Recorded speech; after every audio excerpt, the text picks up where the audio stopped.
Bapak para jemaah, tak terasa perputaran waktu telah menyampaikan kita pada pertengahan bulan Dzulqa'dah. Betul apa betul, Pak? Betul. Tanggal berapa sekarang ini? Ayo, waktu Jumat 14 kalau nggak salah ya. Udah pertengahan. Kemarin tuh guru kita malam Kamis lalu udah ngejelasin tuh, ya, apa maknanya kenapa disebut bulan Apit. Padahal nama Islamnya Dzulqa'dah. Udah saya nggak usah bahas lagi karena emang udah jelasin oleh guru kita. Nah, habis bulan Dzulqa'dah kita akan memasuki bulan Dzulhijjah, ya. Yang kita bilang bulan Dzulhijjah itu bulan haji, ya. Nah, bulan Dzulqa'dah, Dzulhijjah, ya, itu teh gitu, Pak.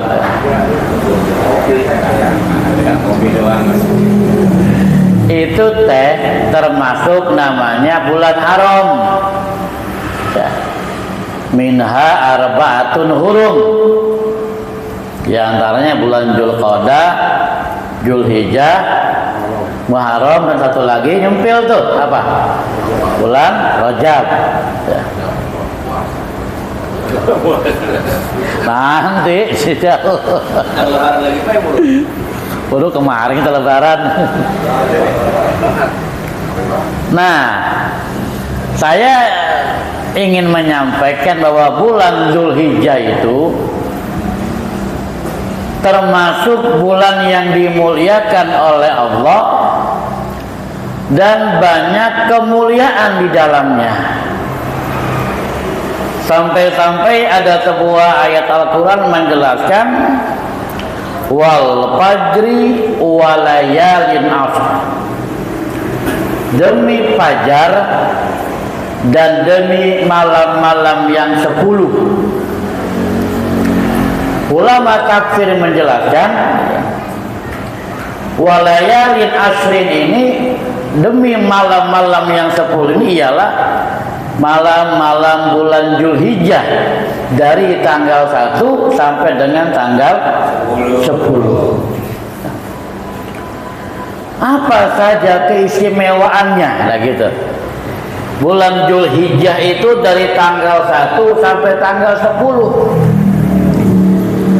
Bersumber dari sebuah riwayat waruwiya an Ibni Abbasin anin Nabi alaihi salatu wassalam annahu qala, dari Ibnu Abbas dari Nabi alaihi salatu wassalam annahu qala, bahwasanya Nabi pernah bersabda. Apa itu?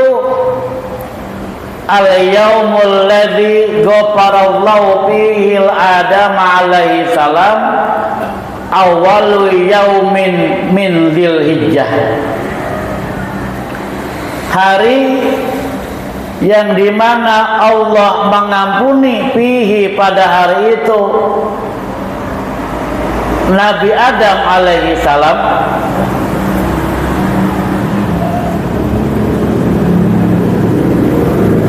awal yaumin min Dzulhijjah, ialah hari pertama dari bulan Dzulhijjah. Nah, jadi berdasarkan riwayat ini, di mana Allah mengampuni Nabi Adam alaihissalam itu pada tanggal 1 bulan Dzulhijjah. Kan guru-guru kita sering ngejelasin tuh, Pak, ya, bahwa Nabi Adam ketika diciptakan oleh Allah Subhanahu wa taala tinggal bersama ibunda Siti Hawa, bebas makan apa saja di surga asal wala taqraba hadhihi syajarah. Jangan dekat-dekat tuh sama pohon ini gitu ya. Sebagian tafsir menjelaskan katanya buah huldi ya, sebagian ya. Oke lah, kita nggak berbicara itu, perbedaan pendapat para ulama tafsir. Yang kita maksud pada saat itu Nabi Adam digelincirkan oleh iblis hingga makan buah dari pohon tersebut yang dilarang didekati oleh Allah Subhanahu wa ta'ala. Otomatis melakukan kesalahan dan bermunajat, berdoa kepada Allah Subhanahu wa ta'ala. Nabi Adam alaihi salam, apa doanya Nabi Adam dalam taubatnya itu? Rabbana jolamna anfusana wa illam taghfir lana wa tarhamna lanakunanna minal khasirin. Rabbana ya Rabbi, Tuhan kami, kata Nabi Adam, jolamna anfusana, kami telah jolim pada diri kami sendiri.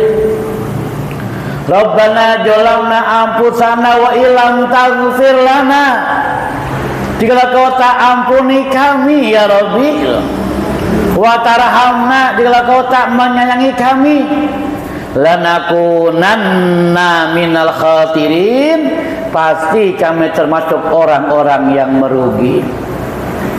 Nah, berdasarkan riwayat ini, keterangan ini, Allah ampuni itu Nabi Adam alaihissalam awal yaumin min Dzulhijjah, hari pertama dari bulan Dzulhijjah.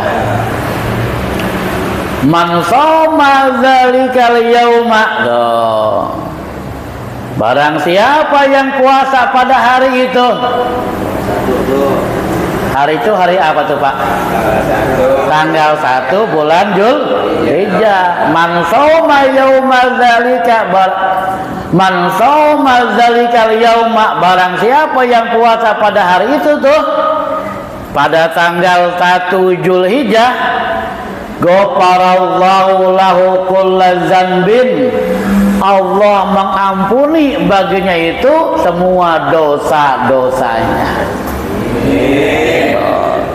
Amin ya bagi yang puasa Pak.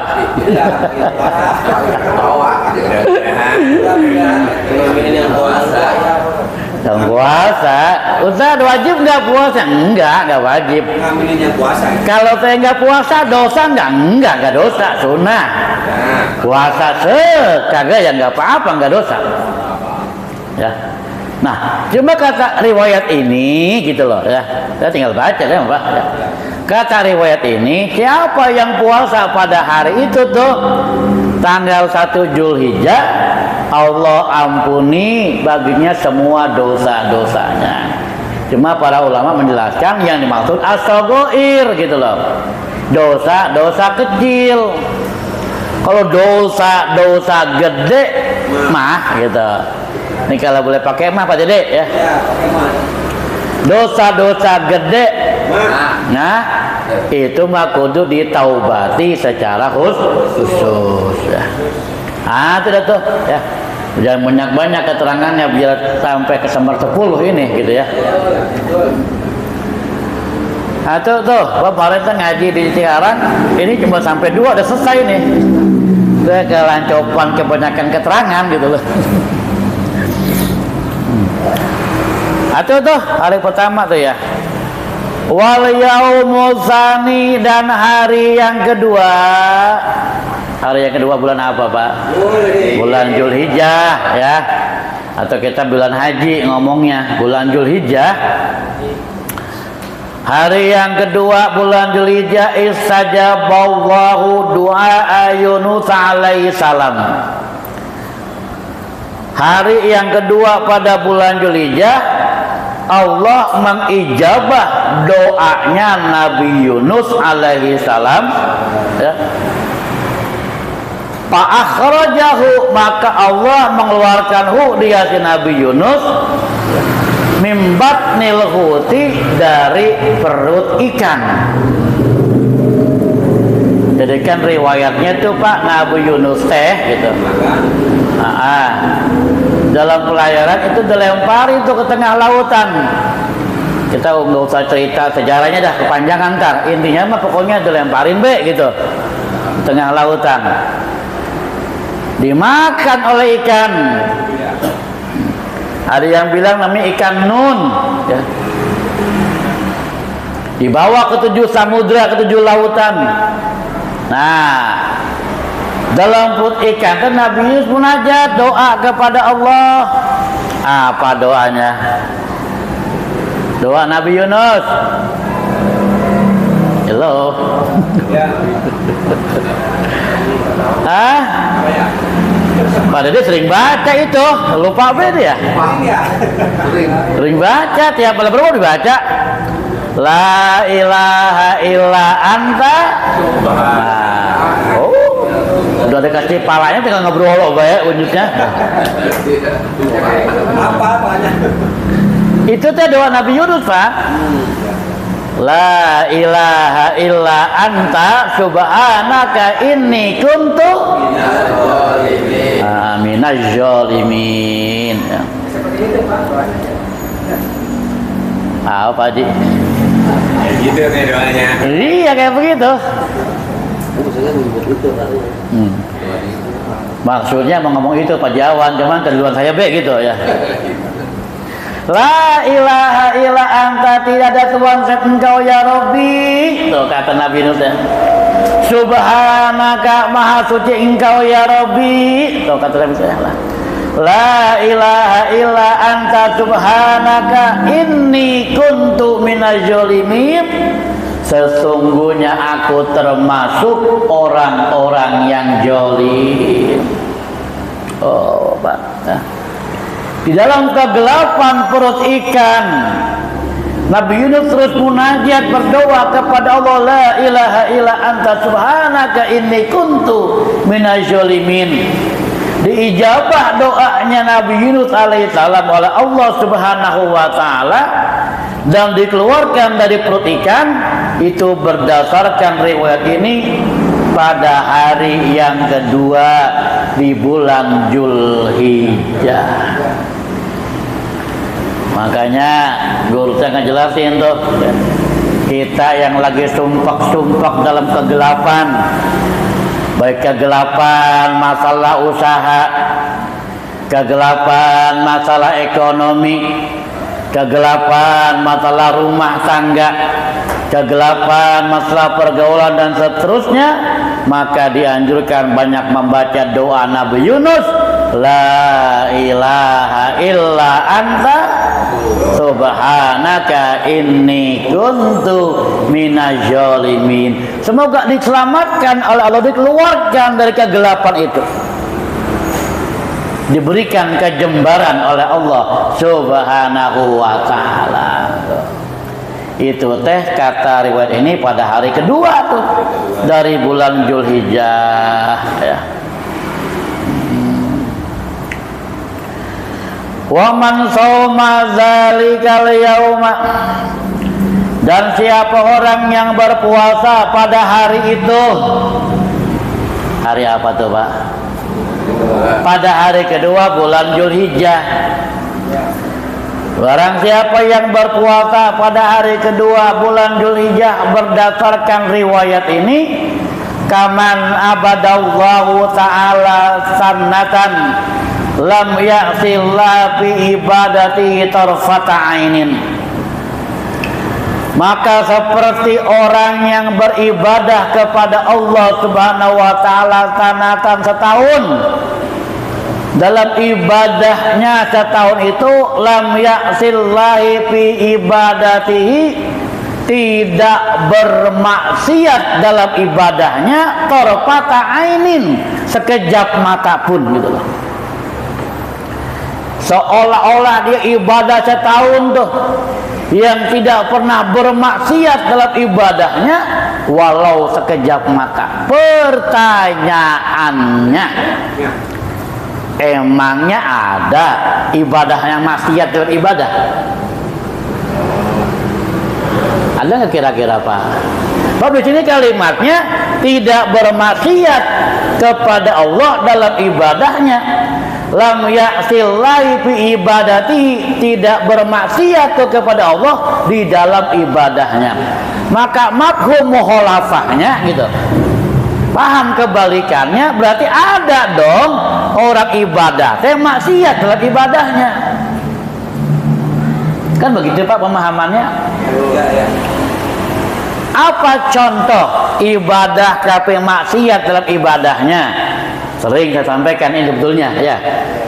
Nih kita ngaji nih, ngaji Pak. Ini kita ngaji nih. Ngaji. Ngaji bener ngaji. Orang kata ngaji. Orang ngaji ya.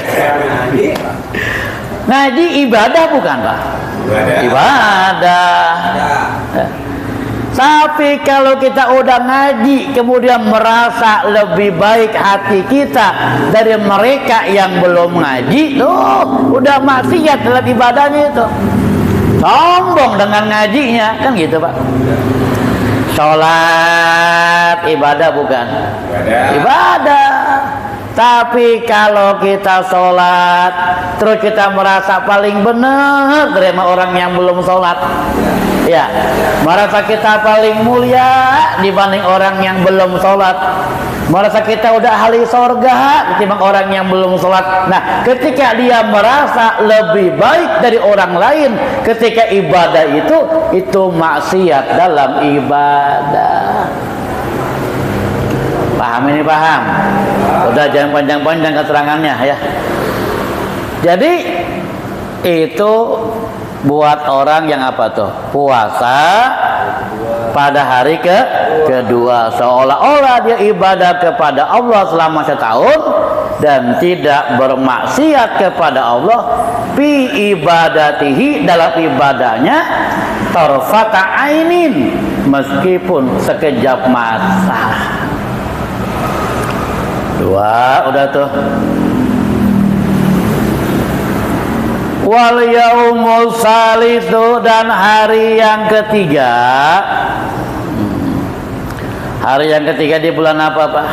Haji. Bulan haji, bulan Zulhijjah. Wal yaumul salisu, dan hari yang ketiga alladzi sajaballahu fi du'a Zakaria alaihi salam. Hari yang ketiga itu berdasarkan riwayat ini ialah yang dimana pada hari itu diijabahnya pada hari ketiga itu doa Zakaria alaihi salam, doanya Nabi Zakaria. Pertanyaannya, apa doanya Nabi Zakaria?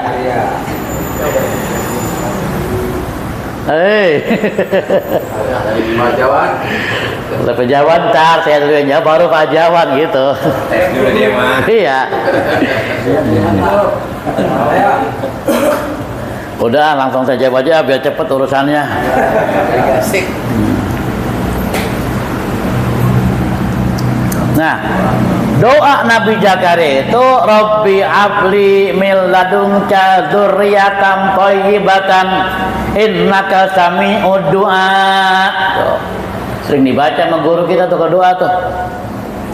Itu doa Nabi Zakaria, Rabbi habli min ladunka dzurriyyatan thayyibatan, ya Allah karuniakan aku gitu loh, keturunan yang thayyibah, keturunan yang baik dari sisimu.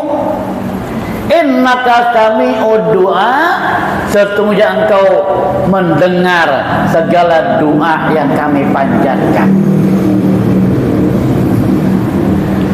Jadi itu doanya Nabi Zakaria. Ijabah tuh ya. Walaupun kondisinya udah tua, akhirnya dia punya anak ya. Oke lah, nanti panjang ceritanya itu ya. Tiga data ya? Oh, belum selesai nih ya. Itu doanya Nabi Zakaria diijabah oleh Allah pada hari yang ketiga. Man shoma dzalikal yauma, barang siapa yang berpuasa pada hari itu,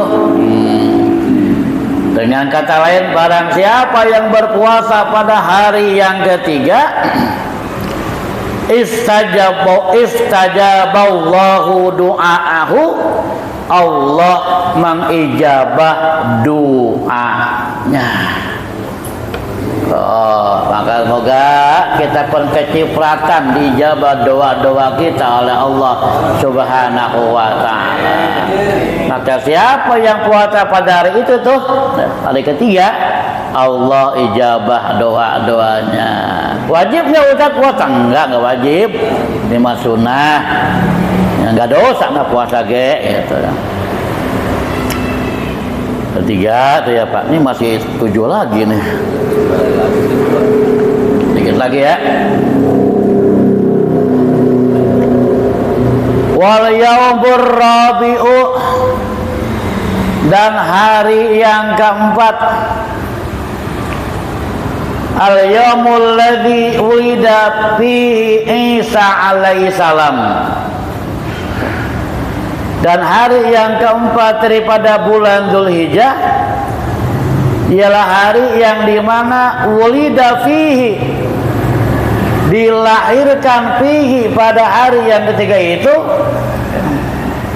Isa alaihi salam, Nabi Isa alaihi salam.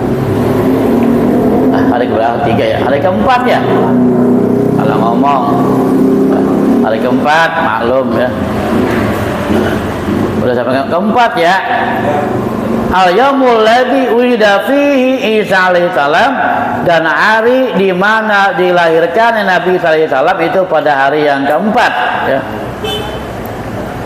Man shauma dzalikal yauma, barang siapa yang berpuasa pada hari itu, pada hari yang keempat bulan Dzulhijjah, nafallahu anhul ba'sa wal faqra, Allah akan angkat padanya itu kesulitan dan kefakiran. Diangkat kesulitan dan kefakirannya. Buat siapa? Buat orang yang puasa pada hari keempat di bulan Dzulhijjah. Kita kan orang yang fakir Pak ya. Bukan hanya fakir harta, fakir ilmu, kan begitu ya. Dan seterusnya ya. Lanjut biar selesai. Ya, iklan. Oh, ini belum selesai nih. Fakana yaumul qiyamati, fakana yaumul qiyamati bararatil kiram, dan ada nanti orang yang puasa pada hari keempat itu tuh ya.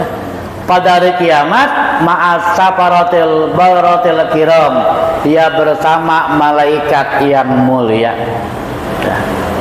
Pada hari kiamat ya. Lanjut.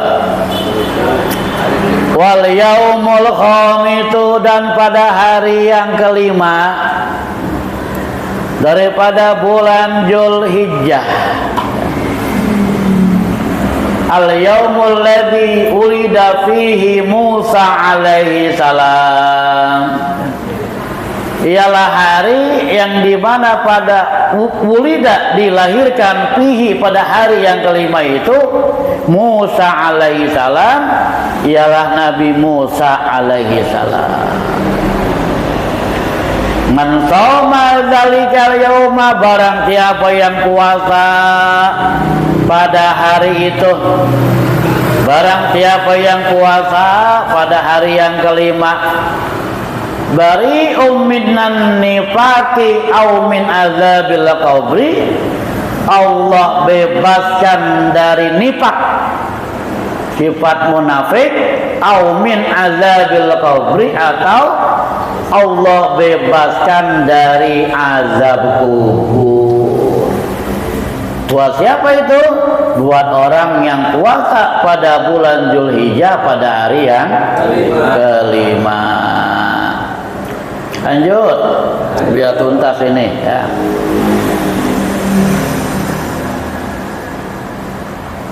Tuh kehilangan. Wal yaumul sadisu, dan hari yang keenam, ya. Hari yang keenam daripada bulan apa? Zulhijjah. Al yaumul ladzi fatahallahu ta'ala li nabiyhi fihil khaira. Hari di mana Allah bukakan bagi nabi-nabinya pada hari yang keenam itu al khaira, ialah kebaikan. Ya. Man saumahu, barang siapa yang berpuasa tuh pada hari yang keenam itu, yang jurullahu ilaihi birahmati, Allah akan melihat dia, orang yang puasa pada hari keenam, birrahmah, dengan pandangan rahmat, pandangan kasih sayang. Kan saya sering ngejelasin tuh, hakikatnya orang masuk surga bukan karena puasanya. Hakikatnya orang masuk surga bukan karena sholatnya.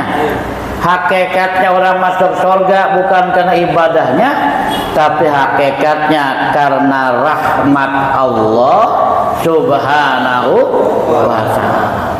Orang yang puasa pada hari ke-6 bulan Zulhijjah, dia akan dipandang oleh Allah. Allah akan memandangnya birrahmah, dengan pandangan rahmat. Fala yu'adzabu ba'dahu abadan, maka tidak diazab sesudahnya itu abadan, selama-lamanya. Sesudah apa? Sesudah dia mendapatkan pandangan rahmah dari Allah, maka dia tidak diazab selama-lamanya. Buat siapa? Orang yang puasa pada bulan Zulhijjah pada hari yang ke-6. Lanjut. Ini ngaji kalau udah berapa ini kita bicara sampai selesai ya. Wal yaumul sabiu, dan hari yang ke-7, al yaumul ladzi yughlaqu fihi abwabu jahannam. Hari yang ke-7 ialah hari di mana ditutupnya fihi, pada hari yang ke-7, abwabu jahannam, pintu jahannam. Ya. Wala tuftahu, dan tidak dibuka itu pintu jahanam teh hatta tamdiya ayyamul usri, sehingga melewati hari yang 10 gitu loh. Jadi kalau hari yang ke-10 belum lewat, maka itu pintu jahanam teh belum dibuka oleh Allah. Man saumahu, barang siapa yang berpuasa pada hari yang ke-7 tuh, ya, aghlaqallahu anhu salasina baban minal usri, Allah menutup darinya itu 30 pintu dari kesulitan, dari kesempitan. Buat siapa? Buat orang yang puasa pada hari yang ke-7. Wa fataha lahu salasina baban minal yusri, dan Allah membukakan baginya, bagi orang yang puasa hari ke-7, salasina baban minal yusri, 30 pintu minal yusri, dari kebaikan. Buat orang yang puasa apa ya. Wal yaumul thaminu, dan hari yang ke-8, al yaumul ladzi yusamma yaumat tarwiyah. Hari yang ke-8 itu dinamakan hari tarwiyah. Man saumahu, nah baru ini banyak yang puasa nih ya. Man saumahu, barang siapa yang berpuasa pada hari ke-8, pada hari tarwiyah, u'tiya minal ajri, akan diberikan baginya minal ajri, daripada pahala, ma la ya'lamuhu illallahu ta'ala, yang tidak ada yang tahu tuh berapa banyaknya itu pahala, illallah, kecuali Allah. Wah, seabrek-abrek tuh pahalanya tuh. Ya, nggak ada yang tahu berapa jumlahnya kecuali Allah. Buat siapa itu? Buat yang puasa pada hari tarwiyah tanggal 8. Lanjut.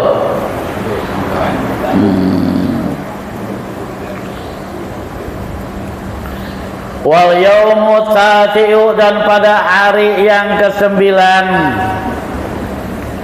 al yaumul ladzi huwa yaumu Arafah, ialah hari yang dikenal dengan nama hari Arafah, tanggal 9 Zulhijjah, di mana orang pada yang pergi haji pada wukuf. Ingat nih, maaf nih, mumpung ingat nih, kalau nanti terjadi perbedaan, umpamanya di Mekah yang haji udah pada wukuf, kita di sini baru masuk tanggal 8 umpamanya. Ya, jangan ngotot pengen kita menyalahkan. Jangan ngotot tuh, pengen ngotot tanggal 8 salah, ini udah tanggal 9 nih, bukan tanggal 8. Buktinya apa? Buktinya di Mekah orang udah wukuf loh yang haji. Tuh, kan begitu kadang-kadang kita. Ya enggak? Buktinya seperti itu. Nah, lalu begini lagi. Pas kita tanggal 9 nih, di kita tanggal 9, orang yang haji udah pada lebaran, ya, Id, pasal 10 Zulhijjah dia. Ngotot kita, salah yang bayang Id nih, salah nyari hari tarawiyah, yang ngotot pengen Id. Kenapa? Karena dianggapnya di Mekah sudah lebaran. Bapak, nih, kalau terjadi perbedaan itu jangan saklek. Pokoknya kalau tanggal 9 Zulhijjah patokannya wukuf.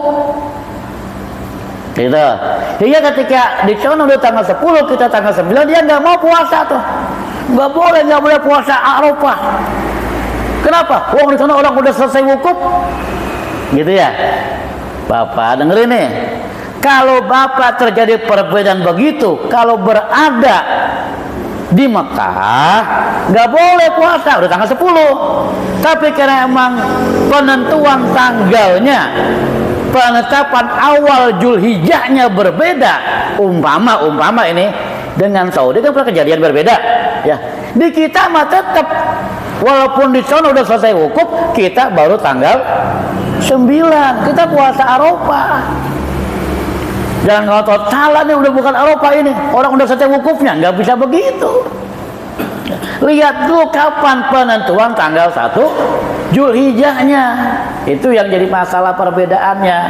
Nggak masalah walaupun sana udah wukuf, kita baru tanggal 8 tarawiyah umpamanya. Karena memang perbedaan awal penentuan tanggal 1 Zulhijjahnya beda. Akhirnya mudah-mudahan tahunnya biar rendah ya, biar nggak pada ribut nih ya. Ini lagi contoh, kalau terjadi perbedaan pendapat, jangan nyalain kita yang puasa di sini, karena dianggapnya di sono udah wukuf gitu ya. Oke, kembali ke sini. Jadi hari yang ke-9 dinamakan hari Arafah ya. Man shamahu, barang siapa yang berpuasa pada hari Arafah, hari ke-9 bulan Zulhijjah ya. Kana kafaratun lisanatin madiyatin, maka dia akan dihapuskan dosa-dosanya setahun yang lalu, wa sanatin musabilatin, dan setahun yang akan datang tuh ya. Dihapusin dosanya setahun yang lalu dan tahun akan datang. Buat siapa? Buat orang yang puasa pada hari Arafah tanggal 9 Zulhijjah. Terakhir, wal yaumul ashiru, dan hari yang ke-10 daripada bulan Zulhijjah, huwa yaumul adha, ialah hari penyembelihan ya. hari penyembelihan. Man qarraba qurbanan fi, barang siapa yang mendekatkan diri kepada Allah ya, dengan menyembelih hewan kurban pada hari Adha atau tanggal 10 bulan Dzulhijjah, fabi awwali qutratin qatarat min damihi, maka mulai tetesan darah yang pertama kali jatuh tuh ya, ghafarallahu lahu dzunubahu, Allah mengampuni baginya dosa-dosanya, wa dzunuba iyalihi, dan dosa-dosa keluarganya. Buat yang korban tuh, makanya ada perbedaan pendapat di fikih, boleh kambing ya buat satu keluarga, bukan satu orang. Cuma siapa itu yang nanti kurbannya? Kepala keluarga gitu loh, suaminya. Maka dianya dan keluarganya diampuni dosa-dosanya oleh Allah Subhanahu. Cuma kan kita kadang-kadang ngotot pengen namanya baik bini kita mana kita kan begitu ya. Padahal ada keterangan boleh. Satu itu bisa untuk satu keluarga gitu. Siapa yang berkurban? Kepala keluarganya. Keterangannya ya. Mulai tetesan darah yang pertama kali jatuh ke tanah atau ke bumi, ghafarallahu dzunubahu, Allah mengampuni dosa-dosanya tuh buat orang yang korban. Wal dzunuba iyalihi, dan dosa-dosa keluarganya, dosa anaknya, dosa istrinya juga diampuni oleh Allah Subhanahu wa taala. Wa man at'ama fihi mu'minan, barang siapa yang memberikan makan fihi pada tanggal 10 bulan Dzulhijjah, pada hari raya Adha atau Idul Adha ya. Barang siapa yang memberikan makan orang mukmin tuh, orang mukmin siapa aja, nggak kudu-kudu fakir dan miskin, kalau dia orang beriman aja ya. Barang siapa yang memberikan makan orang yang beriman tuh, tetangganya, temannya, diajak makan dah, makan, umpamanya begitu ya. Gak boleh makan durian sekarang mah. Jangan ngeneng-ngenengin baik. Wah.